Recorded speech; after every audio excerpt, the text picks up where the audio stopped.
샬롬 큐티 브런치 이주희 목사입니다. 10월 15일 화요일 오늘 우리에게 주시는 말씀은 호세아서 11장 12절에서 12장 5절까지의 말씀입니다. 12절에서 1절을 읽겠습니다.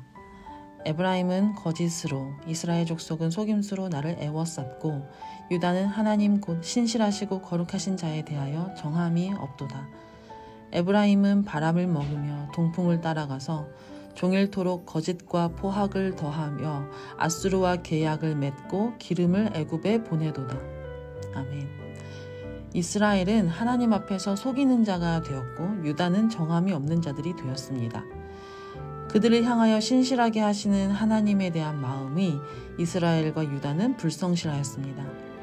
하나님 앞에 예배를 드리는 척하면서 우상을 숭배하며 또 공의와 정의를 굽게 하여 속이는 저울과 같이 자신들의 부를 축적하였습니다. 아수르의 조공을 바치려고 백성들의 삶을 가혹하게 옥죄이고 또 아수르를 대항하기 위해 애굽을 향해 도움을 요청하기도 하였습니다. 이들이 여러 가지 방법들을 다 강구하면서도 삶에서 진짜 중요한 하나님을 찾는 일은 없었습니다. 하나님께 돌아가지 않고 하나님께 묻지 않고 자신들의 생각과 방법으로 선택하고 결정하고 행동하였습니다. 이러한 모습을 야곱의 모습을 빗대어 하나님께서는 말씀하십니다. 3절에서 4절입니다. 야곱은 모태에서 그의 형의 발 뒤꿈치를 잡았고 또 힘으로는 하나님과 겨루되 천사와 겨루어 이기고 울며 그에게 간구하였으며 하나님은 베델에서 그를 만나셨고 거기에서 우리에게 말씀하셨나니.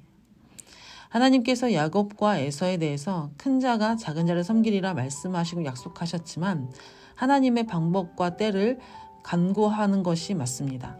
그러나 야곱은 그리고 그 엄마 리브가는 자신들의 생각으로 에서의 장자권을 빼앗아야만 되었던 것 같고 또 남을 속이며 그에 상응하는 혹독한 대가를 치르게 되었습니다.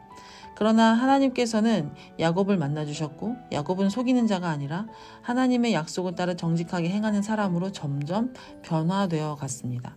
이러한 야곱의 모습을 하나님께서 이스라엘에 비유하시며 말씀하신 것입니다. 야곱은 속이는 자이고 계산하며 자기 생각대로 행하는 굽었던 사람이었지만 혹독한 삶 이후 그의 삶에 하나님께서 직접 개입하시고 그를 만나주시고 고쳐서 변화시키시는 모습을 보게 되었습니다.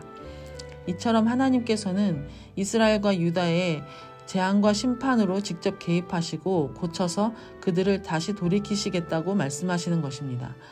그러면서 5절에서 이와 같이 말씀하십니다. 5절입니다. 여호와는 만군의 하나님이시라. 여호와는 그를 기억하게 하는 이름이니라. 그런즉 너의 하나님께로 돌아와서 인애와 정의를 지키며 항상 너의 하나님을 바랄지니라. 아멘. 하나님께서 야곱에게 원하시는 것은 야곱이 하나님 없이 사는 삶을 사는 것이 아니라 하나님의 약속을 기억하고 기다리며 하나님만을 바라는 인생이 되기를 원하셨던 것입니다. 이와 같이 이스라엘과 유다를 향해서 이러한 말씀을 주시면서 하나님의 마음을 전하시는 것이죠. 하나님께서 애굽에서 구원하시려고 그들의 삶에 직접 개입하셔서 이스라엘 백성들을 하나님의 언약 백성으로 삼으셨는데 이에 대한 이스라엘 백성들의 반응은 지금까지 돌아보면 신실하지 못하였던 것들을 봅니다. 그러나 하나님께서는 그들을 완전히 버리시는 것이 아니라 그들을 고치시고 돌이켜 회복시키시고 싶으신 것입니다. 그러니 이제는 너희는 내게로 돌아오라고 명령하시는 것입니다. 우리도 야곱처럼 그리고 이스라엘과 유다처럼 하나님 앞에서 정직하지 못하고 속이는 자가 되어서 계산하는 삶을 살고 있지 않은지는 돌아봅니다. 하나님께 기도하며 뜻을 구하기보다 내게 가장 좋은 것을 머리를 굴리며 생각하고 계산하며 내 마음에 좋을 대로 모든 것을 결정하고 행동한 적은 없는가 돌아봅니다. 우리의 인생길이 잠시 더디고 느리고 잘 되지 않는 것 같다 할지라도 우리에게는 하나님께서 인도하시는 삶이라는 그 하나님의 신실하심이 함께합니다. 우리의 인생에서 가장 필요한 것은 우리의 계획대로 되어가려고 애쓰는 것도 필요하지만 가장 중요한 것은 하나님과 동행하고 내 인생에서 하나님을 인정하고 나의 인생의 모든 주도권을 하나님께 내어드리는 일입니다. 하나님 없이 살며 속이는 저울과 같은 인생이 되는 것보다 바보 같을지라도 앞이 보이지 않은 것 같을지라도 하나님께 신실하게 뜻을 구하며 하나님을 선택하며 사는 일이 훨씬 복된 일입니다. 그것을 하나님께서 원하시고 기뻐하십니다. 그리고 하나님께서는 우리가 그러한 인생이 되려 갈 수 있도록 우리의 삶에 직접 찾아오셔서 계속 말씀하시고 돌이키시기를 간구하고 계십니다.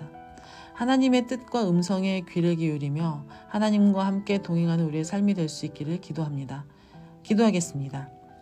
사랑하는 주님, 우리가 하나님을 믿는다 하면서도 하나님을 온전히 신뢰하지 못하고 한계 많은 나의 생각과 방법과 계획으로 주님을 염두에 두지 못하고 그렇게 섣부르게 결정하고 행동할 때가 너무나 많습니다. 그러다가 얻은 것은 결국 마음에 황폐해지고 인생길이 점점 미궁으로 빠지게 되는 것을 경험할 때가 많습니다. 우리가 인생에서 가장 중요한 하나님 바라기가 되는 것에서 실패하지 않도록 우리를 붙들어 주옵소서. 늘 하나님과 동행하며 인생의 1순위를 하나님 앞에 정직하게 내어드릴 수 있게 하여 주옵소서. 감사드리며 예수님의 이름으로 기도드립니다. 아멘.